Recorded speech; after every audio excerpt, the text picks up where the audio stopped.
About the tariffs, do you have any message for the American businesses that might feel the impact of any reciprocal tariffs coming from the EU, for example, or from other countries? I think it's going to all work out. Remember, there are no tariffs if you build your plant or you build your product, make your product in the U.S.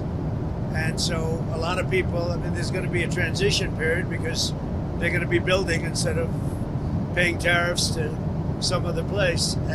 But there are no tariffs. You know, if you think there are no tariffs, all you have to do is build, make your product in the United States. So it's and a lot of people are doing that. They're moving, like the auto companies. I know I spoke to 2 of the 4 or 5 that are really active, and they've already started moving their parts making things out of Mexico, out of Canada, and into the United States. So do you have a sense of how long Elon Musk's mission will last and when he will depart? Well, Elon is fantastic, and I think it's, you know, he's a patriot, and I think it's a shame what they're doing with his car company, and a great car. It's a great car, great product, and it tells you what a patriot he is. He's amazing. No, I mean, as long as he'd like. I like smart people, and he's a smart person. I also like him personally. When he endorsed me, that's when I really got to know him. I knew him a little bit before that, but not much, and then he endorsed me. And it was a very strong, embracing endorsement, as we all know. And I would say Elon will stay for a certain period of time, and then he's going to want to get back to his businesses full time. But he's done a fantastic job. We found hundreds of, think of it, just hundreds of, we found millions of dollars of fraud and abuse and waste. And they're still going, I mean, they're going strong. They found something today that's horrible.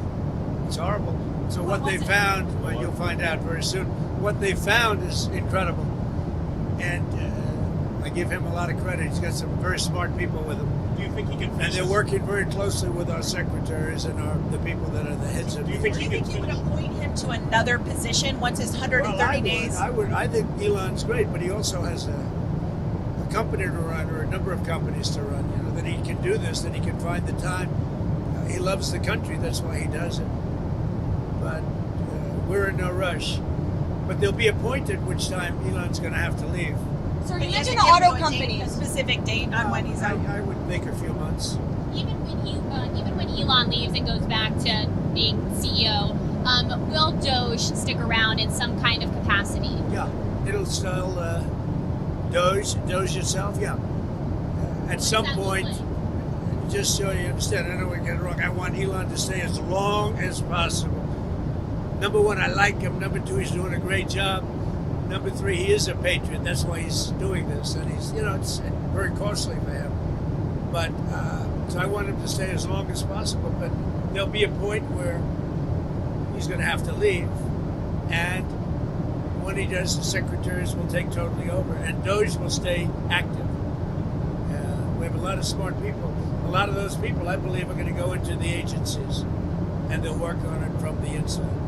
You mentioned auto companies that you've been speaking with. Have you spoken to any executives today? Yeah. Who? I don't want to say who, but I speak to a lot of the auto executives. But we have much more than autos. We have chips coming in. We have steel coming in. Did they call the steel factories. exemptions? The steel factories are opening up and expanding at levels that people have not seen. Also, can you tell us a little bit about your meeting with Laura Loomer and Mike Waltz today, and how that came about? So Laura Loomer is a very good patriot. She's a very strong person, and I saw her yesterday for a little while.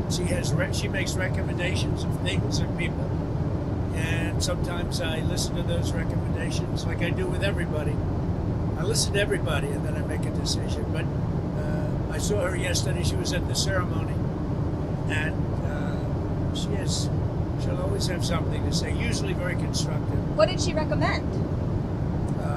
She recommended certain people for jobs. Adding to the administration, not Adding. Who did she not recommend? firing. Well, she'll recommend that too. But yesterday she recommended some people for jobs. Did she have anything to do with the NSC aides who were ousted? No, not at all. Do you know how many, sir? Do you know how many from the NSC? Not many. Was it 5, a dozen? I really don't know. Who does Loomer want? There were a couple. Who did Laura recommend hiring?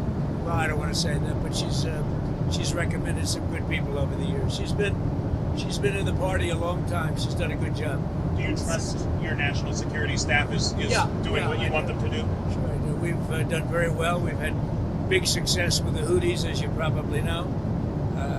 Nobody's been able to do it like us. And they were shooting the boats out of the water. They were sinking ships. That's what they want to do. They're getting a big charge out of sinking ships. And unfortunately, they're associated with Iran very closely.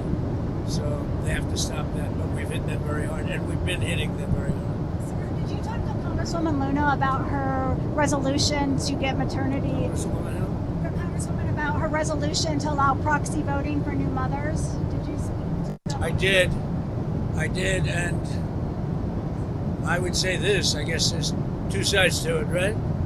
It's a little controversial. I don't know why it's controversial. I think she's great. Anna.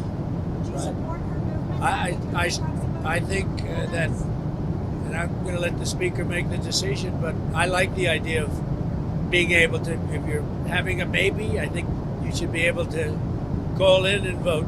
I'm in favor of that, but I understand some people aren't. I'm not involved in the issue, but I did. I spoke to Anna yesterday, and she and some people feel strongly about it, and I would agree with them.